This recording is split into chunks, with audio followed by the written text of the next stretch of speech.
بسم اللہ الرحمن الرحیم۔ ہم سب انسان ہونے کے ناطے ممنون احسان ہے رحمت للعالمین حضرت محمد مصطفیٰ صلی اللہ علیہ وسلم، محسن انسانیت کے، کہ جنہوں نے انسانوں کو انسانیت سکھائی ہے، جنہوں نے انسانوں کو قلبی، روحانی اور جسمانی، اخلاقی ہر پہلو سے تہذیب آشنا کیا ہے، جنہوں نے انسان کو انسان ہونے کا شرف بتایا ہے،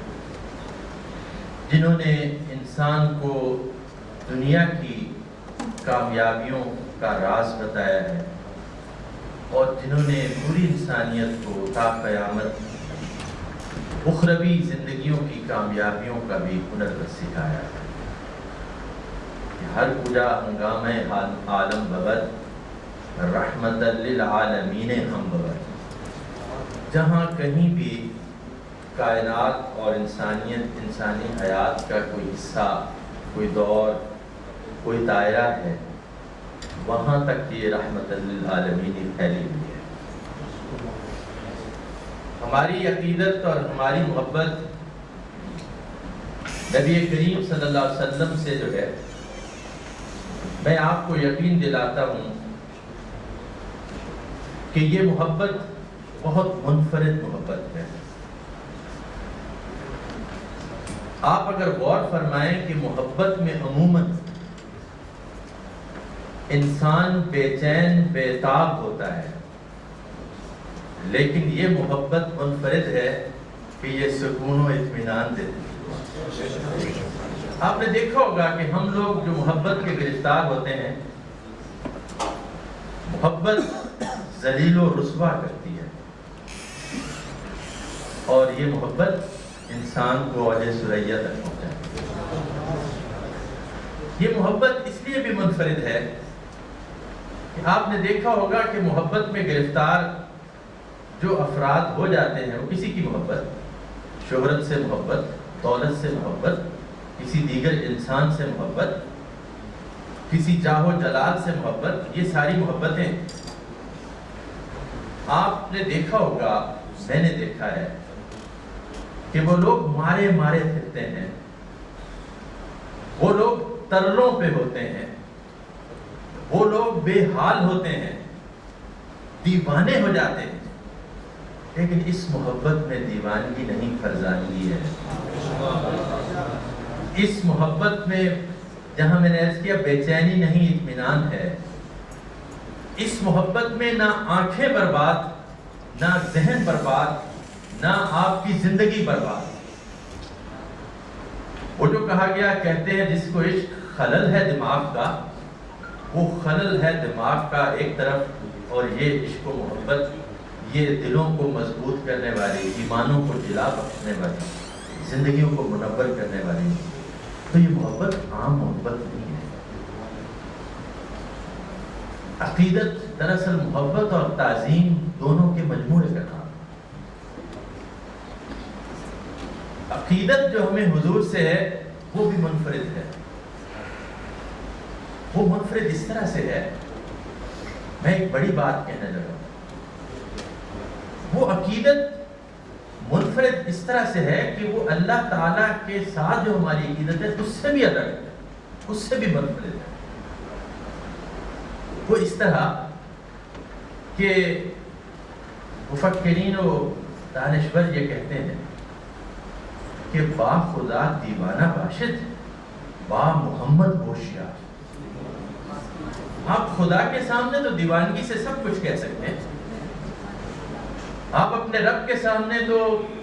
جس طرح دیوانہ وار آپ اظہار کریں، آپ کر سکتے ہیں، لیکن با محمد ہوشیار، یہاں تعظیم ہے، یہاں ادب ہے،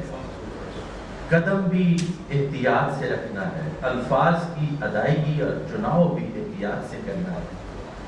جو نعت کہتا ہے، جو نعت گاتا ہے، جو نعت سنتا ہے، جو نعت کی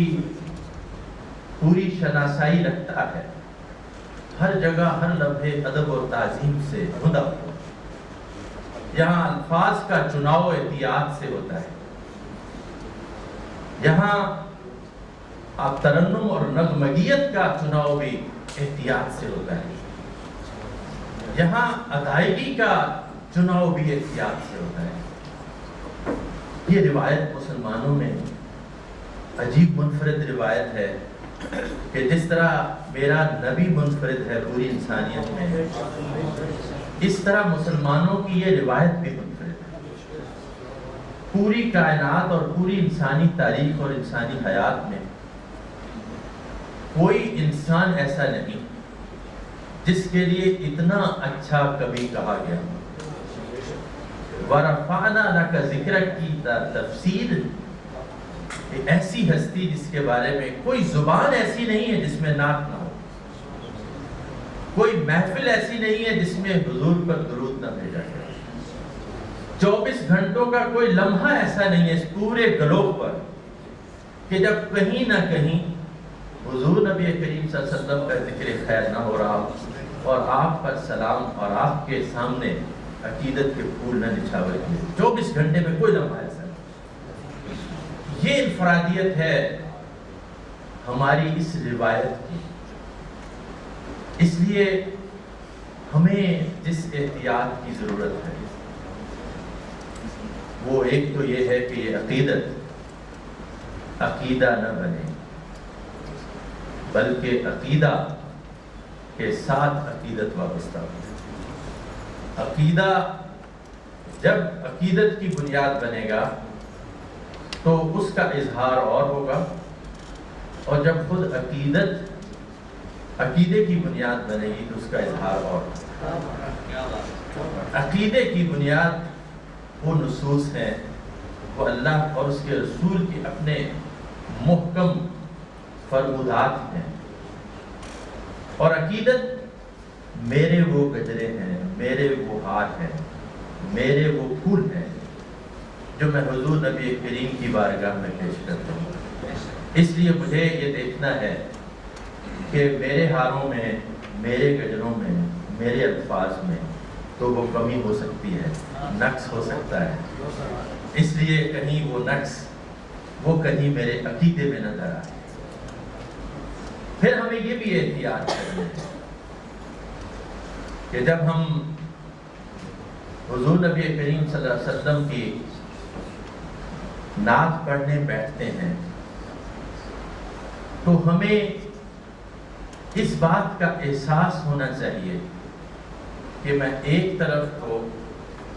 اللہ تعالیٰ کے اس حکم کو پورا کر رہا ہوں کہ جس میں ان اللہ و ملائکتہ یصلون علی النبی یا ایھا الذین آمنوا صلوا علیہ وسلموا تسلیما، تو جہاں میں اس حکم کو پورا کر رہا ہوں اور میں کائنات کے ساتھ ہم آہنگ ہو رہا ہوں، میں فرشتوں کے ساتھ ہم آہنگ ہو رہا ہوں، اور پھر میں رب کے حضور یہ درود لے کر پیش ہو رہا ہوں جو حضور کے نام کا ہے، اور دوسری طرف ہمیں اس احتیاط کا دامن بھی ہاتھ سے نہیں چھوڑنا کہ جو قرآن نے سورۃ الحجرات میں کہتے ہیں، یا ایھا الذین آمنوا لا تقدموا بین یدی اللہ ورسولہ، اے وہ لوگوں جو ایمان کا دعویٰ کرتے ہو، اللہ اور اس کے رسول سے قدم آگے بڑھا کر نہ چلو۔ لا ترفعوا اصواتکم فوق صوت النبی، اور دیکھنا اپنی آوازوں کو کہیں رسول کی آواز سے اونچا نہ کر بیٹھنا۔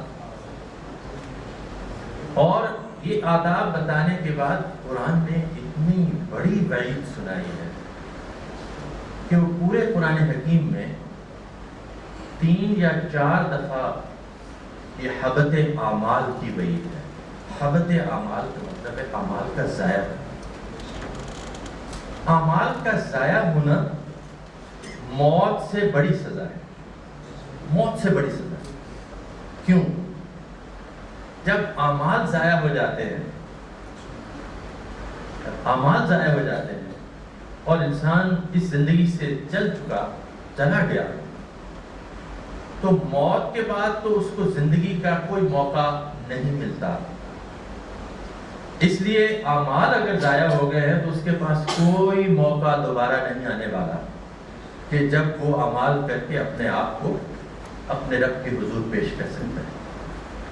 اور یہ حبط اعمال اسی سورہ حجرات میں ہے کہ وہاں کہا گیا کہ دیکھنا نبی کریم سے تمہاری عقیدت و محبت، تمہاری تعظیم اور ادب و احتیاط، اس میں جہاں کہیں حرف آئے گا تو کہیں ایسا نہ ہو کہ تم اپنے اعمال ضائع کر بیٹھو اور تمہیں شعور تک نہ. اس لیے میں نے عرض کیا کہ جب نعت کہی جاتی ہے، جب نعت سنی جاتی ہے، جب نعت گائی جاتی ہے، تو اس وقت اس احتیاط کا ضرور خیال رکھا جائے کہ کہیں میری آواز ایسی نہ ہو جو کرخت ہو جائے، جو درست ہو جائے، جو ادب اور تعظیم سے ماورا ہو جائے، اور کہیں میرے الفاظ ایسے نہ ہوں کہ جو الفاظ میرے اس ادب اور تعظیم کے سارے خزانوں کو برباد کر دیں، اور میری ادا ایسی نہ ہو کہ جس سے میرا سارا کیا کرایا وہ غارت ہو جائے، اور میری زندگی کا کوئی عمل ایسا نہ ہو کہ جو لا تقدموا بین ید اللہ و رسول ہو جائے، اللہ اور اس کے رسول کے قدم سے آگے نہ بڑھے. اور میری آواز کہیں ایسی نہ ہو کہ جو نبی کریم صلی اللہ علیہ وسلم کی مجلس کے آداب کے خلاف ہو جائے، اور میں آخرت میں جو تحفہ بنانا چاہتا ہوں وہ کہیں میرا یہیں پر سارا تحفہ ضائع نہ ہو جائے. یہ وہ احتیاط ہے، یہ وہ ادب ہے، یہ وہ تعظیم ہے جو مجھے اور آپ سب کو یہ تقاضا کرتی ہے کہ ہم اس کو اپنی زندگیوں میں بجا لیں.